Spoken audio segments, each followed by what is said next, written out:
this is to all my meat-eating friends out there that have traditionally been grilling steaks as I have for well over 40 years. Typical what we do, first of all, of course, you want to start off with a good piece of meat. But this is a prime ribeye, about 1.5 inches thick. But traditionally what we've always done, what I've certainly always done, is on the grill you sear it and then you move it off and cook it slow. Nothing wrong with that method, but here is a new method that's almost bulletproof.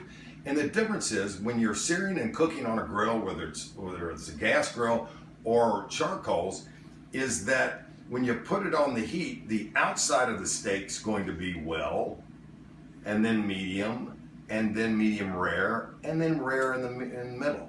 Not that there's anything wrong with that, but what if you could cook a steak that was perfectly medium rare from top to bottom? And that's what I'm going to show you how to do.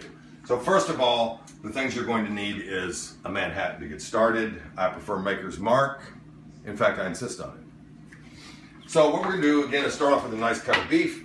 You're going to need one of these. And if you can see this, this is a digital thermometer that you tether it into the steak, put it right in the middle, the meat part, and set it for 122 degrees. Some say 120, some say 125. I prefer 122. We're going to put it in the oven. Season it well with my favorite, which is Montreal seasoning, which has already been done. It's a heavy, chunky seasoning, which goes really well with a marbled meat. Sorry, Dan, we ran out of your seasoning.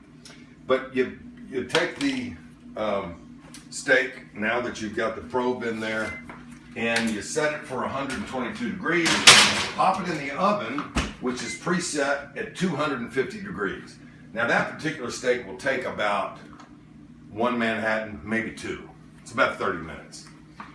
Once you take it out, once the alarm goes off at 122 degrees, then you take it out, you let it rest for about 10 minutes, and then you go outside.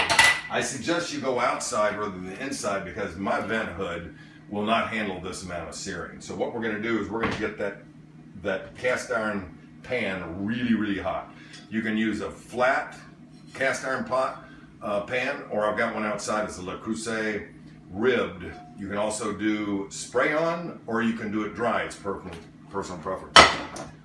So we're going to do that right after you pull it out of the oven. When it hits 122 degrees, you let it rest for 10 minutes.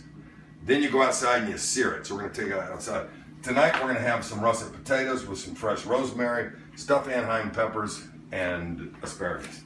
So let's go outside. I'm going to show you this real quick, and then hopefully we're going to show you the end product, which hopefully will be perfect. Come on out here with us real quick. So this is the little patio out here, just to show you. This is the Le Creuset. I don't know if you guys can see this, probably not, but you get it super hot.